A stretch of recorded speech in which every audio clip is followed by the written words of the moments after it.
Poštovane dame i gospodo, uvažene koleginice i kolege, drage gosti, velika mi je čast da vas pozdravim u svojstvu moderatora ove sesije i zahvalim na vašem prisustvu. Također imam i posebno zadovoljstvo da najavim našeg današnjeg govornika, profesora Joža Damijana, uglednog ekonomistu i profesora Ekonomskog fakulteta Univerziteta u Ljubljani.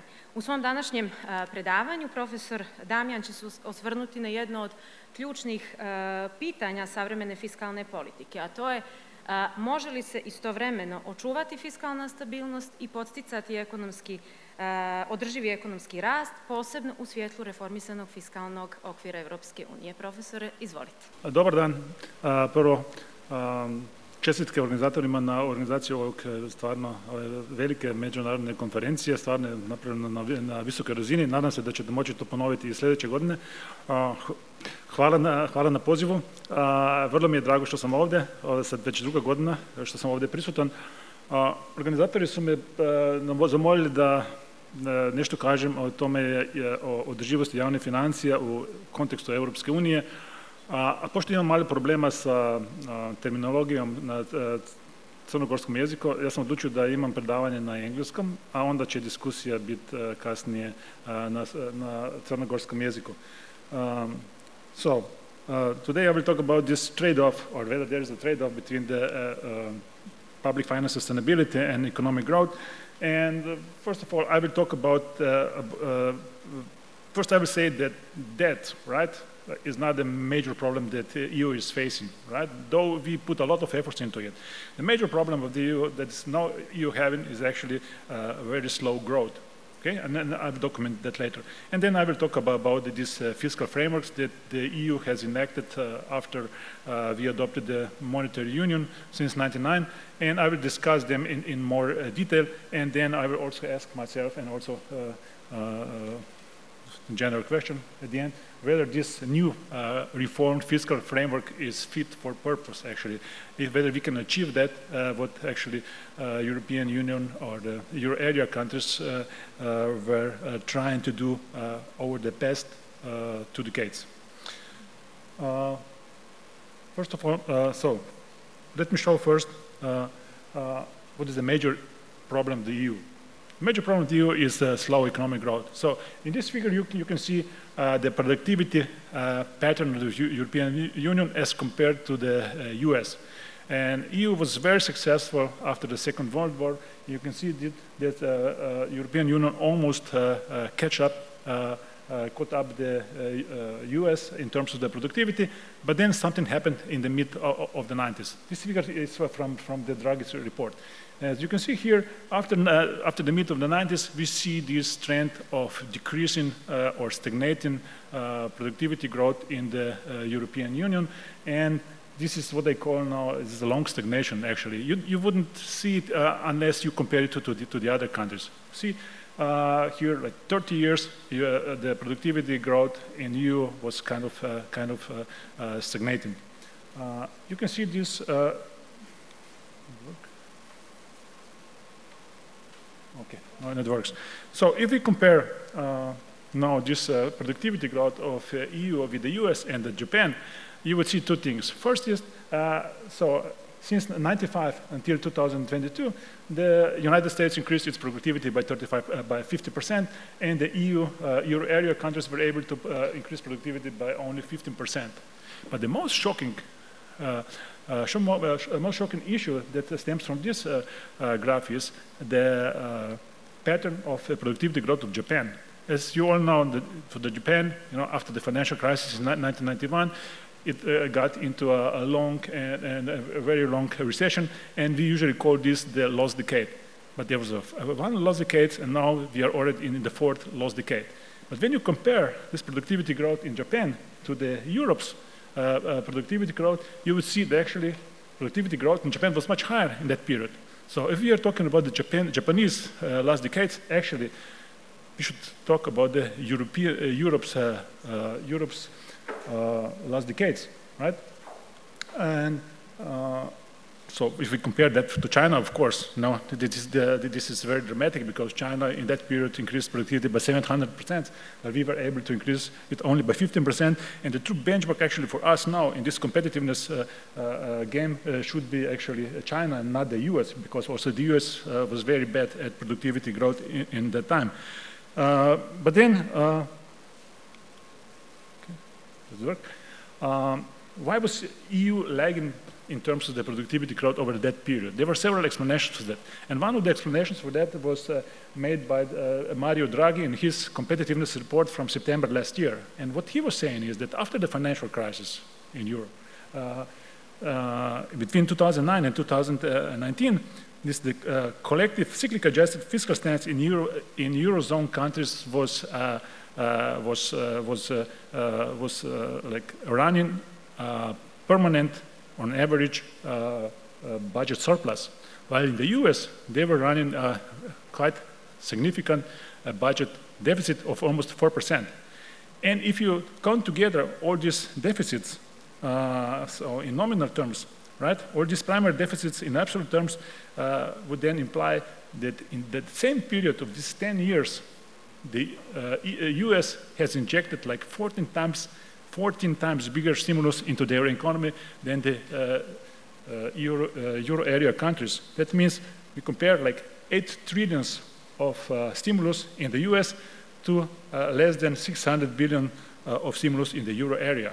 And we can see that from these figures. So from these figures, we can see in the left panel, you can see the different response to financial crisis and to the COVID crisis in Europe and US. As you can see here, that both regions, US and Euro area countries, they started from the same level of the government debt to GDP, about 60–70%. But then, after the financial crisis, the US injected much more money into the economy, and its debt to GDP increased by 10 percentage points more than in the European Union. And then similar things happened also during the COVID crisis, right? So US responded to both crises more aggressively. And the result of that, you can see in the right panel, you can see the difference in economic growth. So while US was able to kind of boost the economy and produce a very significant and kind of monotonic economic performance, high and persistent growth, the trend of economic growth in Europe diverged from the US, right? After the financial crisis, and also after the COVID crisis, you can see this economic performance in Europe diverge even further from the US, right? And why does it happen? It's because, so the explanation is that US responded to this both crises much more aggressively than the Euro. And you can also here see this from the next graph, so where I just took the numbers on the response during the financial crisis of the US and the Euro area, and you see that United States, they increased their debt to GDP in that period by 27 percentage points, while the European or Euro area countries responded only by less than 18%. And similar was true also for the COVID crisis, okay? And then what the difference does it make in terms of the economic growth? You can see from the right panel that after the financial crisis in this period of 2009–2012, actually US was able to produce high economic growth of about 4%, while Euro area countries were still mired in the recession, so with a decline of GDP by 1.6%. And also similar thing happened during the COVID crisis, where again US was able to produce high economic growth, while in Europe we didn't recover in that period between 2020 and 2021 yet. Okay, so that means there are crucial differences in the fiscal stance and in the fiscal response to this crisis in the US and in the European Union. Okay, but then of course, we would say in the US, they, in that period, they made a lot of new debt. So the US debt to GDP is now about 120%, while the figure for the Europe is much lower, about 80%. And then, of course, high debt can be problematic. But let us look at the historical examples. So one example here is the British high public debt so in the 20th century. Basically, UK accumulated a lot of debt during the First World War and also during the Second World War, and the debt to GDP after the Second World War was about 270% of GDP. But then, in only 30 years, UK was able to reduce the debt to less than 50% of GDP. How did they make it? They did not make it by repaying the debt, but they were making it by high economic growth. And this is what I will show you here. So basically, if you look at the face value of the debt and the GDP in that period, and you compare both years, 1946 and 1976, you would see that the government debt in that period increased by 140%, while the GDP increased by 1,200%. Basically, UK economy was able to grow out of debt. And that's what this significant path. So later on also, of course, inflation helped a bit, but the basic explanation here is that if you are able to produce high economic growth, okay, then you can also reduce this ratio of GDP, of debt to GDP. And this path could be very important as a lesson for countries.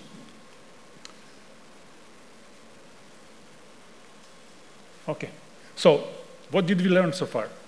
So far we learned that actually in Europe we have this huge obsession about debt, right? But this obsession leads actually to to a trap of slow growth.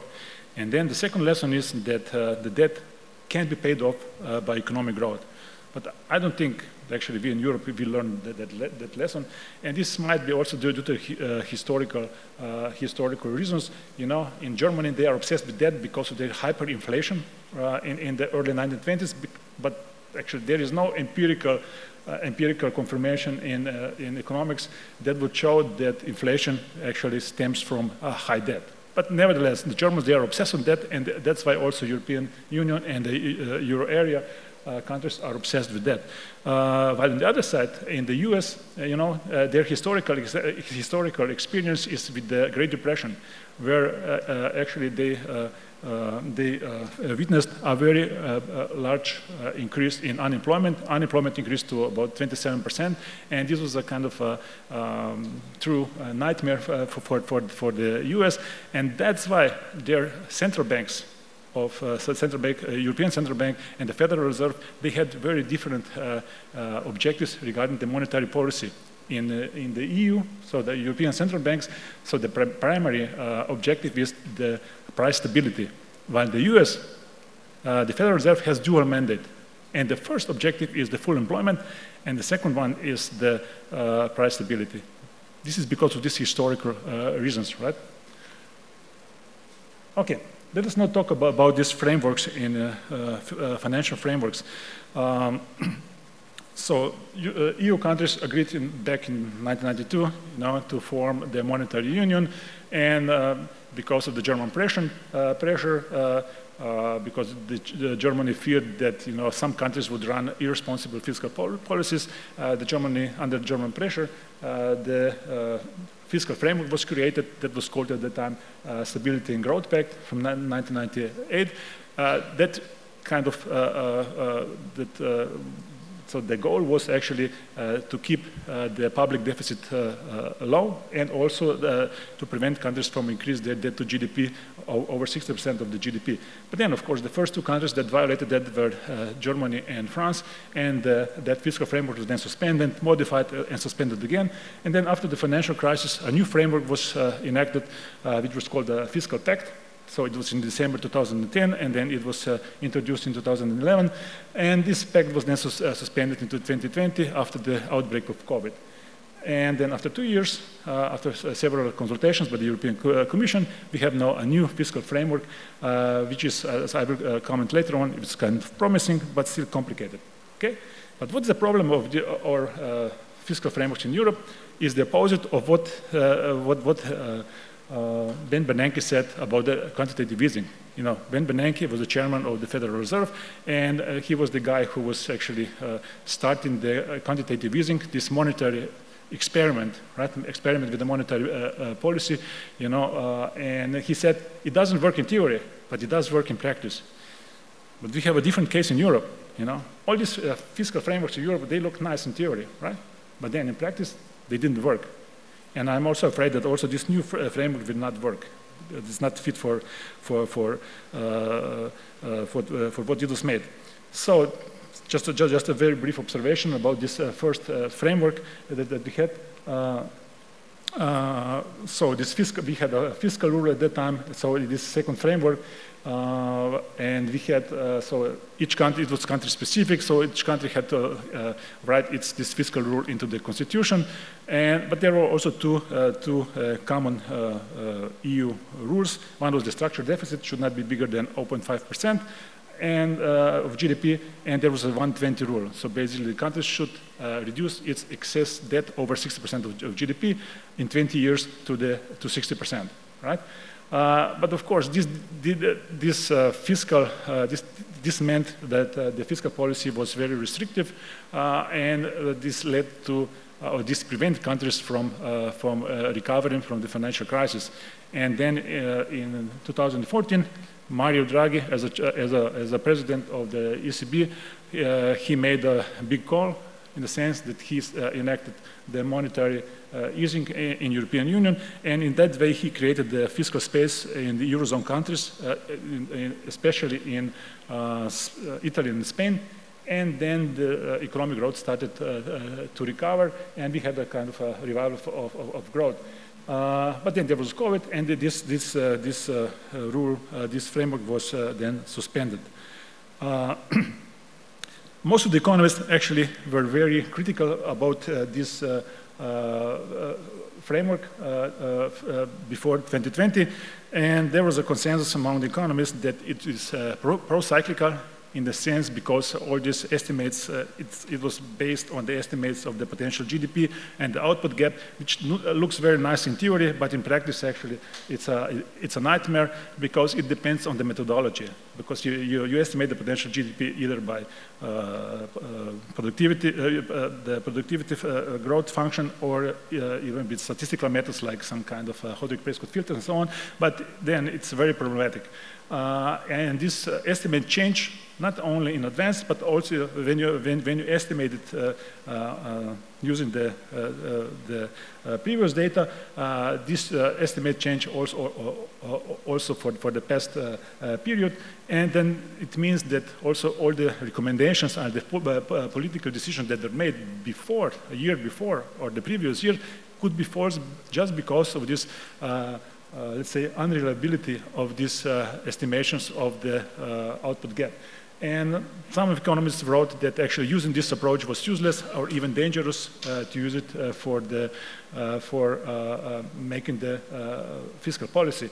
And then also the politicians had a problem with that because most of the finance ministers didn't understand it, because it was non-transparent, it was unintuitive, and they had a difficulty actually how to explain the structural deficit to the general public and so on, and all this output gap and so on. Okay, but the biggest problem with that fiscal framework was that it actually killed economic growth, right? Because countries in euro area were forced to run restrictive fiscal policy, and they could not stimulate the economy. And that's why we are facing this trend of or very slow economic growth in Europe. Okay? So luckily, in one sense, actually the COVID happened, and during this period, then the European Commission suspended that rule, and it started the consultation with the experts how to modify it, how to reform that fiscal framework. And after 2 years of these consultations, it came up with a new proposal of the new EU fiscal framework, which was now called EU Economic Governance Framework, right? The central goal of that framework is to strengthen public debt sustainability and to promote sustainable and inclusive growth. And the major goals are here actually to simplify the management, so to make it much more simple, then to improve the national ownership of the framework. That means that countries should kind of own this in the sense that they would put their own midterm goals into this framework. Actually, they would be also more keen to implement it. And then, so there was a bigger emphasis to the medium term, and then also because of the more transparent framework, actually, there's also a possibility that this will strengthen the enforcement of this fiscal rule. So the major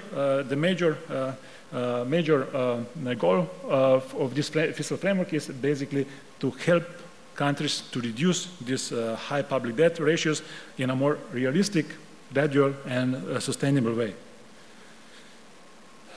So the key features of this new fiscal framework are first that there are country-specific trajectories of how to reduce the public debt.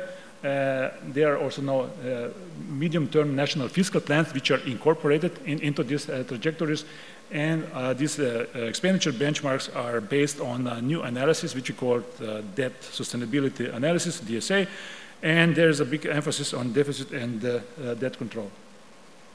Okay.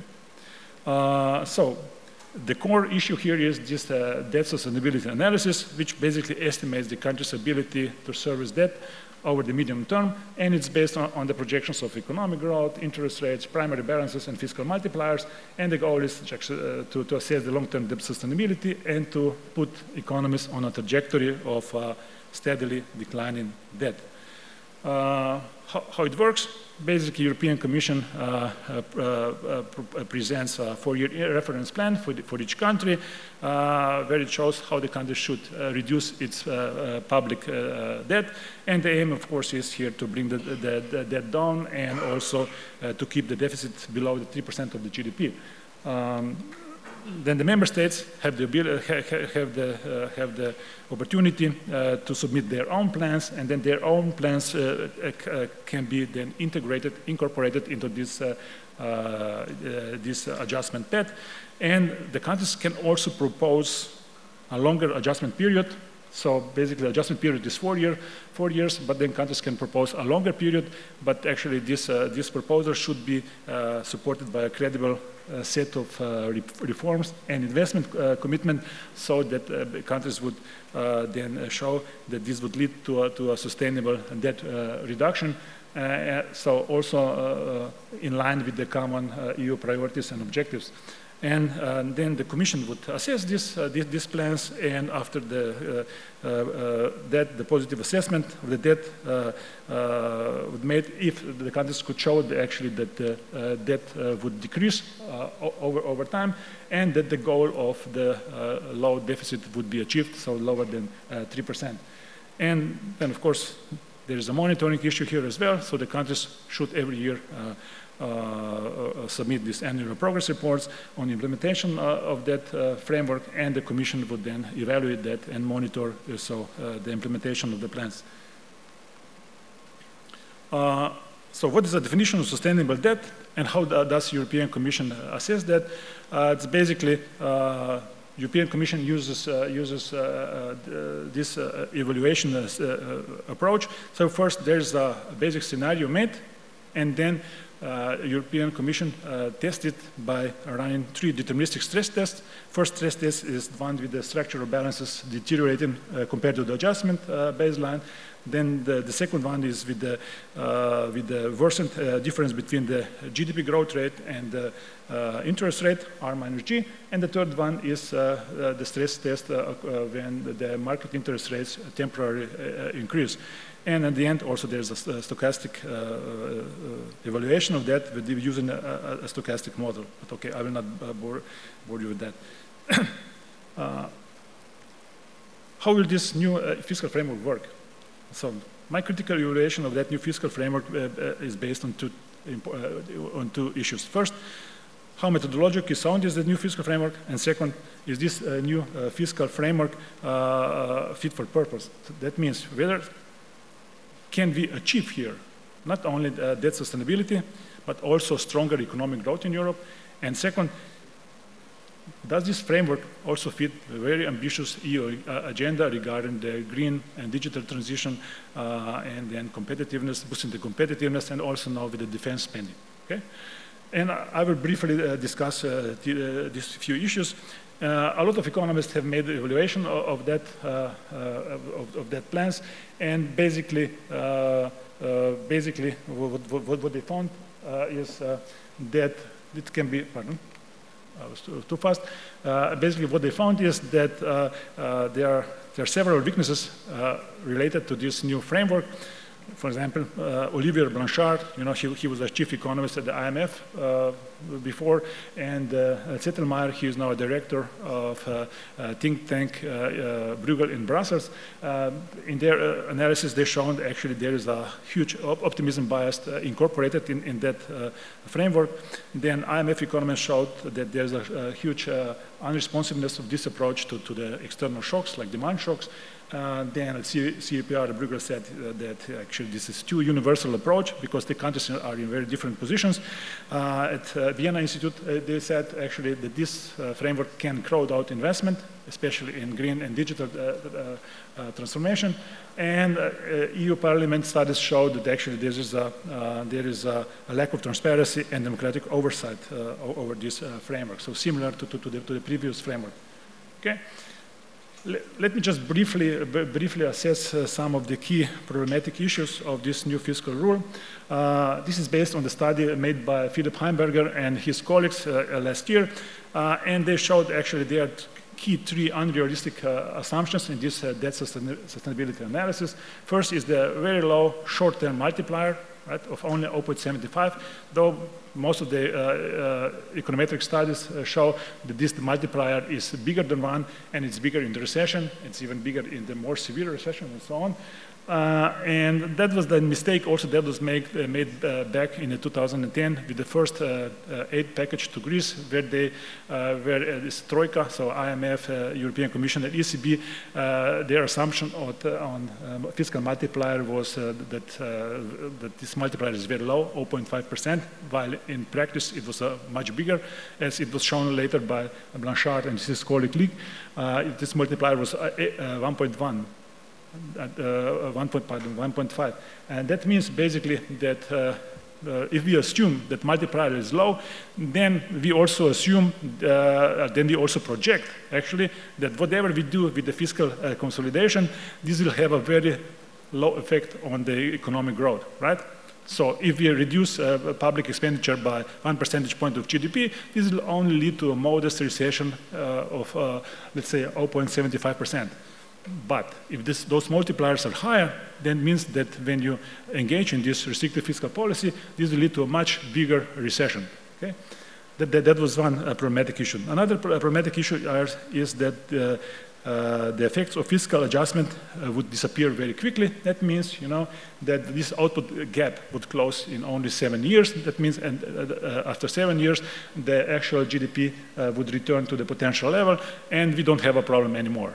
But the problem is that empirical studies show that this transitory shock to the economy, if they are not dealt with properly, can lead to a very permanent, long-term economic harm in terms of slowing down the trend of economic growth. And this is what we call the hysteresis effect. And it's not accounted for in this new framework. And then another problematic assumption here is that there are no spillover effects of fiscal policy of the countries among the trading partners, which is also false, right? Because that means, that we assume that whatever is Italy or Germany is doing with its fiscal policy, it will not have effect on the trading partners. Basically, this was shown by Jan de Welt in 2013. He is director of one of the divisions in the European Commission, and using a macroeconomic model, he showed the effects of what would be the effect of German expansionary policy on the European economy. And what he showed is that if Germany would increase public expenditure by 1% of GDP, this would not only increase the GDP in Germany by more than 1%, but this would also spill over to other countries. Also, France, Italy, and other countries would benefit from that, so their GDP could increase by between 0.2 or 0.3%. So that basically means that we have to incorporate some more realistic assumptions into this framework, unless we really want to have a framework that would work. Okay? This new fiscal framework requires kind of big consolidations efforts for some of the countries who are more indebted, especially for Italy, France, and Spain. So, for example, Italy, if it would opt for the 4-year adjustment pattern, then Italy should reduce its public expenditure each year by 1.1%. If it would opt for a longer period of 7 years, then this fiscal effort would be a bit lower, but still significant, about 0.6%. And the same is true also for other countries, except for Germany. Then another important thing with that fiscal framework is that if you run this simulation of DSA according to the assumptions that were adopted by the European Commission, you could have very biased estimations of the future trajectory of economic growth and the debt to GDP.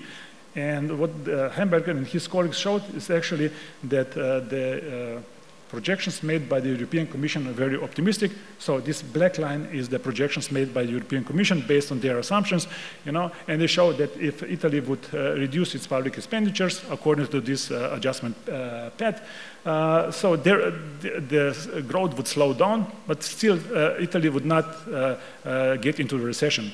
However, when they run this, when they simulate that fiscal framework according to more realistic assumptions, like the multiplier would be larger, so about 1.4, it means that actually in the first 3 or 4 years, this fiscal consolidation could mean a recession in Italy. And similar for Spain, though these effects are less dramatic. And similarly, regarding the consolidation effect on public debt to GDP, again, you see that the European Commission was quite optimistic about what will happen in Italy. So in the first few years after the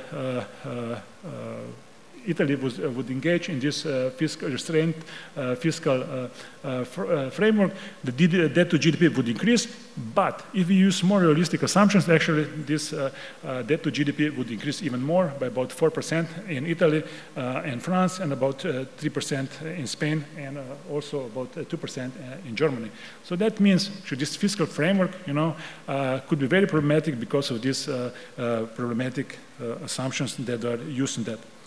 Also, the guys then compared this new fiscal framework with the old one, so with the 120 rules, and they showed actually that from this new fiscal framework, only countries which are more indebted, like France, Belgium, Italy, Greece, would benefit from that, while for all other euro area countries, this new fiscal framework would be more restrictive than the previous 120 rule. Okay. Then the second issue, so in my critical evaluation of that fiscal framework, is whether this fiscal framework is fit for purpose. So first, can this new fiscal framework also not only bring higher debt sustainability, but can it also bring economic growth? Can we really believe now that the European Union, based on this new, more restrained fiscal policy, would be able to start to catch up with the US and other countries which are which are increasing their productivity more quickly? And the second one is, there's a problem with the EU ambitious agenda. So here in Europe, we have this Green Deal. We have this ambitious about, the climate neutrality. We want to invest in the green and in digital autonomy. We would like to finance industrial competitiveness according to the Draghi plan, and we would also now want to invest into security, right? However, can we afford to do that according to this new fiscal rule? I don't think so. Pardon? Does it work? Okay. I think there's a big clash between this fiscal framework and ambitious EU agenda, because we cannot create this climate neutrality and digital autonomy and also not boost competitiveness, because actually we have these expenditure limits now, okay? And there is a prioritization of short-term debt goals over the strategic objectives of EU countries, right? And basically, by reducing these public expenditures, we cannot basically achieve those goals according to the ambitious EU agenda. And there were the new facts that arise after this new fiscal framework was adopted, right? You all heard about the Mario Draghi competitiveness report from September last year, right? According to this report, the European Commission then prepared a new industrial policy program, which is called the European Competitiveness Compass. And in that Draghi report, it was said that basically this strategic investment in innovation, digitalization, and green technologies, blah, blah, blah, they would require additional investment at the euro area, at the EU level, pardon, of about 800 billion per year. That means additional expenditures of about 5% of the GDP per year. Can we really make it within this fiscal framework? I don't think so. So these tight limits, these tight fiscal limits actually will inhibit or will reduce our ability to invest into this into competitiveness enhancing sectors and so on. And that's why we need a bigger balance between stability and economic transformation. Mario Draghi actually, he assumed in his report that the cost of this investment into competitiveness, right, would be borne by the European Union, by the collective action of the European Union, so that actually we would borrow that money at the EU level, while the European Commission in their competitiveness compass basically assumes that national governments will take over the cost of these industrial policies, which will, of course, be problematic within this new fiscal framework.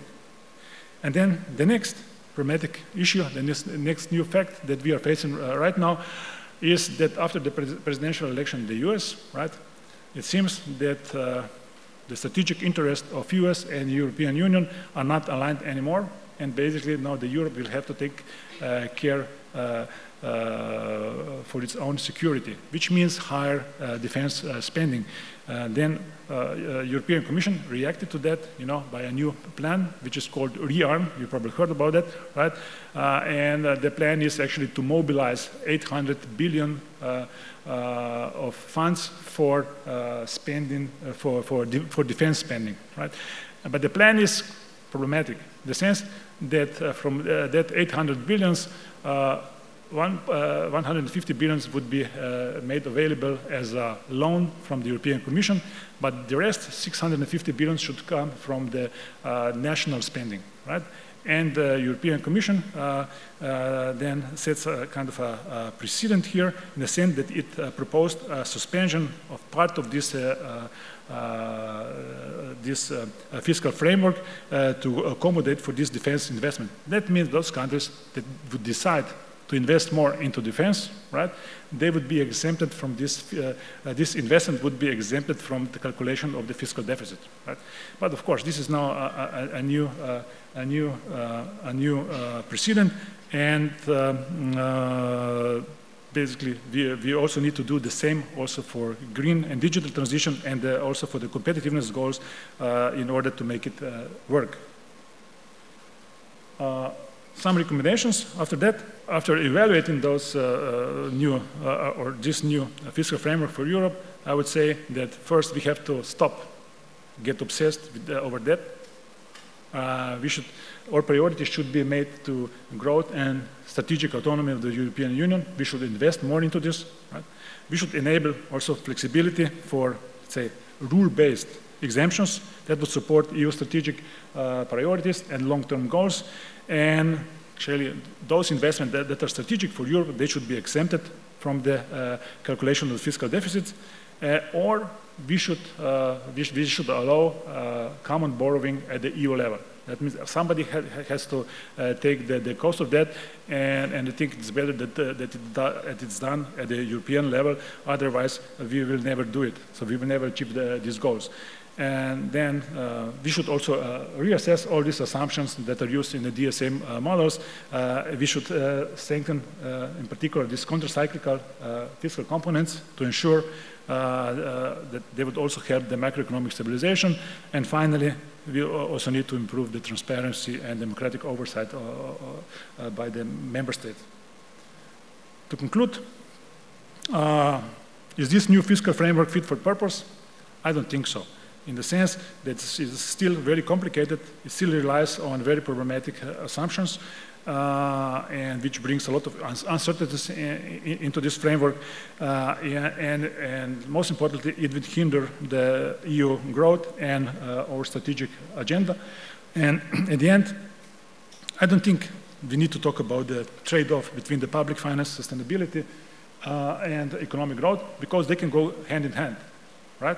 In the sense that if we are able to boost economic growth, this would then also mean that we would kind of be able to pay off this debt, and we are more likely to pay this debt, off this debt by economic growth than by restraining our fiscal policies, which is, I mean, the last decade before 2020 actually shows this in a very dramatic way. So when the European Union was trying to restrain countries, you know, in terms of the fiscal policy, this only led to a very slow growth and to the stagnation.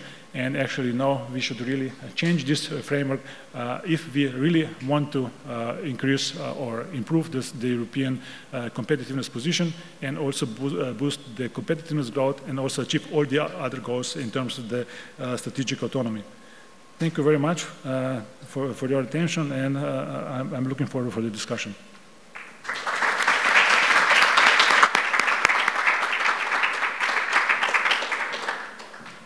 Profesore Damijan, hvala vam na izuzetno inspirativnom i sadržajnom predavanju kojim ste otvorili jedan važan prostor za kritičko promišljanje o ograničenjima novog fiskalnog okvira Evropske unije i o njegovim mogućnostima da odgovori na izazove današnjeg vremena. Novi fiskalni okvir je usvojen, ali stari suštinski izazov i dalje ostaje tu, a to je kako izbjeći da pretjerano insistiranje na smanjenju javnog duga i budžetskog deficita ograniči prostor za strateške investicije, uspori ekonomski rast i ugrozi konkurentnost, odnosno oslabi konkurentnost evropskih ekonomija.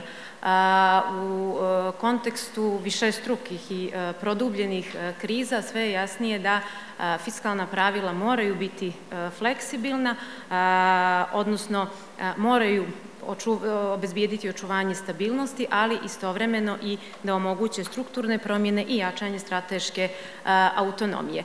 Ta pitanja nisu važne samo za zemlje članice Evropske unije, one su podjednako važne i za zemlje koje se nalaze na evropskom integracionom putu, kao što je to Crna Gora. Na tom svom putu Crna Gora je suočena sa jednim složenim zadatkom usklađivanja fiskalnih pravila sa evropskim okvirom, što zahtijeva mnogo više od samo formalnog usvajanja propisa. Ono što je neophodno jeste jačati institucionalne kapacitete, unapređivati upravljanje javnim finansijama i podizati nivo transparentnosti u vođenju fiskalne politike. U isto vrijeme suočavamo se i sa izazovom kako obezbijediti fiskalnu disciplinu i odgovoriti na sve izraženije razvojne potrebe, i to naročito u oblastima zelene tranzicije, modernizacije infrastrukture i kvaliteta pružanja javnih usluga. Tako da sužen fiskalni prostor u kombinaciji sa institucionalnim ograničenjima dodatno otežava sprovođenje investicija koje su neophodne i usmjerene ka ostvarenju dugoročnih ciljeva. Tako da je za Crnu Goru od ključnog značaja jačanje kvalitete institucija, pri čemu to nije samo puka formalnost u okviru pregovaračkog procesa, već temeljna pretpostavka za oblikovanje i sprovođenje javnih politika koje donose dugoročne i mjerljive rezultate. U tom kontekstu htjela bih da otvorim diskusiju sa nekoliko pitanja koja se tiču pozicije Crne Gore u svjetlu novog fiskalnog okvira Evropske unije. Prije svega, na osnovu vašeg uvida u logiku i strukturu novog evropskog fiskalnog okvira, kako ocjenjujete mogućnosti Crne Gore za postepenu i funkcionalnu integraciju u taj sistem, odnosno koji su to institucionalni kapaciteti koji bi po vašem mišljenju trebalo da budu prioritetno razvijeni kako bi se osigurala fiskalna održivost i ispunili zahtjevi pristupnog procesa? Hvala. Kao prvo, ja mislim da je Crna Gora nije u tako lošoj poziciji. Prva stvar, jest sa ekonomski rast je još uvijek vrlo dobar, oko 3%, koliko sam vidio, i deficit isto nije toliko velik, sad se malo poboljšao, zaduženost je oko 61%, tako ako to usporedite sa Europskom unijom, nije to toliko loše. Naravno, ako Crna Gora ide u pregovore za ulazak u Europsku uniju, onda će početi vrlo teške zadatke za Crnu Goru, da se usporedi sa recimo fiskalni okvir koji se sad upotrebljava u Crnoj Gori sa onim europskim. Slovenija je bila u puno težem položaju kad je išla u to. Tada, oko 2000. godine, mi smo imali prvo veliki deficit, trebali smo neki kreativnog računovodstva da ovaj deficit snizimo ispod 3%, onda smo imali problem sa inflacijom i onda naravno smo morali inflaciju sniziti prije nego što smo ušli u Europsku uniju sa 6 do 8% na ispod 2%. Ali što je najbitnije za Crnu Goru je sad da se pripremi na to. Znači treba ove institucionalne kapacitete treba sad da se stvore, ako još nisu ovdje, znači da treba imati tim u vladi Crne Gore, isto u centralnoj banci, koji će se baviti time. To znači da treba ulagati u kadrove, u kapacitete koji će biti u stanju prvo da naprave analize, a drugo da prate ovaj fiskalni okvir i one prioritete koje su dane u fiskalnom okviru Europske unije i da to implementiraju u Crnoj Gori. U Sloveniji imamo vrlo dobro iskustvo sa time, jer su bili naši političari, ministri za financije, uvijek dobro suportirani, a jedan suport je došao od mojeg kolega ovdje, Velika Boleja, koji je uvijek pomogao njima, tako da kod nas su bile te kapacitete relativno dobre, tako da bili smo dobro pripremljeni. Isto tako nešto treba napraviti u Crnoj Gori, pre svega, ali imate još dugo vremena. Znači da sad još nije bila podneta ni odluka da će doći do širenja Europske unije, a onda kad dođe do toga, onda će trebati još jedno 5 godina od pregovora i tako da ima puno vremena da se Crna Gora pripremi na to, a naravno treba je početi i prva stvar koju mora Crna Gora napraviti je da svoju kuću napravi, da spravi u red svoju kuću i prije nego što uđe u Europsku uniju, jer onda kasnije će biti puno teže, jer će šok biti puno veći. Znači sad u ovim godinama treba se na to pripremiti. Hvala. Još jedno ključno pitanje za kojim se suočavaju zemlje u razvoju kao što i Crna Gora jeste kako očuvati kontinuitet javnih investicija u tom procesu usklađivanja sa sve rigoroznijim fiskalnim pravilima. Sad, ako imamo u vidu snažan fokus Evropske unije na zelenu i digitalnu transformaciju, po vašem mišljenju, na koji način bi trebalo pristupiti kreiranju kredibilnih strategija, investicionih strategija koje bi mogle da opravdaju korišćenje dužih rokova za fiskalno prilagođavanje, a u skladu sa mehanizmima fleksibilnosti koji su predviđeni novim fiskalnim okvirom? To je vrlo teško pitanje.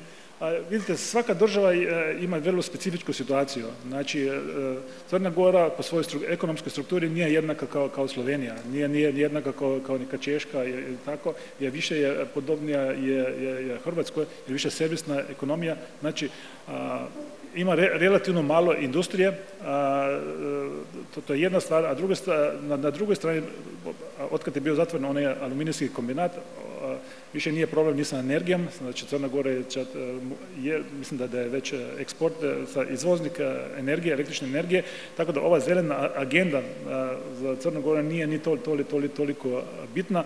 Znači, Crna Gora treba naći neke svoje plane ovdje, a prva stvar koju mislim da treba napraviti je da imate neku razvojnu strategiju. Znači, treba znati šta ćete raditi za 10-20 godina, kao što radi Kina, i tome treba onda podrediti sve ostale planove.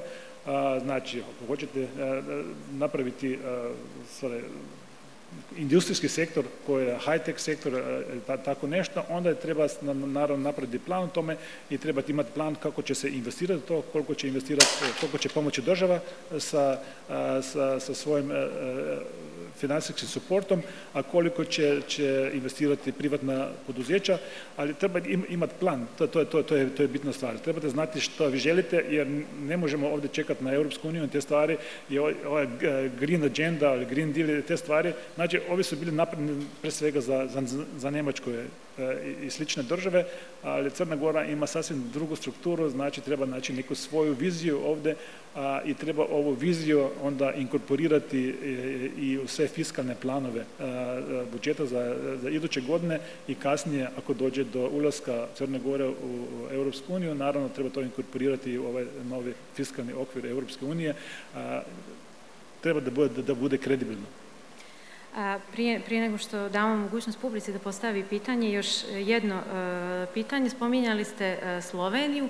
Šta je to što Crna Gora može da nauči iz slovenačkog iskustva, odnosno koje su to možda ključne poruke koje biste izdvojili za Crnu Goru, posebno u pogledu usklađivanja fiskalne konsolidacije sa sprovođenjem strukturnih reformi i sa definisanjem nekih održivih investicionih prioriteta? Kao što sam rekao, Slovenija nije bila u tako dobroj situaciji kad je prije ulaska u Europsku uniju, znači oko 2000. godine, bio je problem, imali smo problem sa deficitom budžeta, imali smo problem sa inflacijom, a onda smo uspjeli sa nekim kredibilnim politikama to da snizimo. Napravili smo tada reformu penzija, znači da smo nekako uspjeli da snizimo onaj rast penzija u buduće sa nekom novom formulom. Znači to se može napraviti, to je jedan od najlakših načina koji se može pokazati da će dugoročni ovi izdaci budžeta biti manji kao procenat od BDP-a nego što bi bili bez toga. Znači to je neka reforma koja može pomoći da napravi fiskalnu politiku kredibilniju. Onda druge stvari koje se mogu napraviti ovdje su pre svega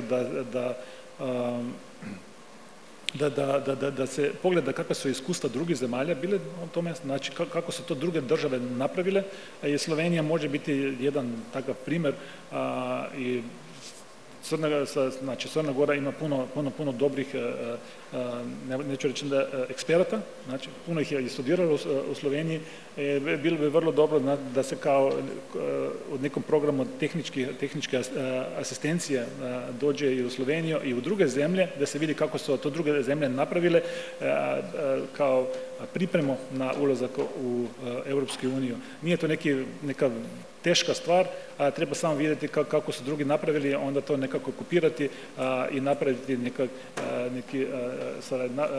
stvoriti institucionalne kapacitete koji će omogućiti Crnoj Gori da kasnije implementira sve one zadace i politike koje će trebati napraviti pre ulaska u Europsku uniju i onda i kasnije. Hvala. Imamo li pitanje iz publike? Profesorice Đurović, izvolite. Dobar dan. Gordana Đurović sa našeg fakulteta ovdje iz Crne Gore. Imali ste lijepo predavanje. Ja bih vas htjela pitati, mislim da ste imali mnogo bolju poziciju za ulaženje u Europsku uniju 2004. Bilo je prosto bolje, ekonomski trendovi su bili bolji i bilo je to zlatno doba proširenja takozvano. 10 država je prišlo, to je bilo strateški izlazak na istok. Mi smo sad u malo manjem optimizmu. Imamo jako veliku podršku trenutno Evropske unije, mada nismo baš tako dobri đaci, ne izvršavamo mnogo ove evropske obaveze kako smo obećali, ali postoji jedna vrlo ambiciozna agenda za 28 prije nove finansijske perspektive. Sad ja kad gledam iz ugla naše male države, kad bi mi sad ušli kao single ili ne znam, možda 2 sa Balkana, zbog te velike političke podrške, u odnosu na vaše pristupanje, sad ove debate o novoj kohezijskoj politici i novom finansijskom okviru govore da ima defense package za ovaj Europe Readiness 2030 i ima repayment iz Next Generation EU.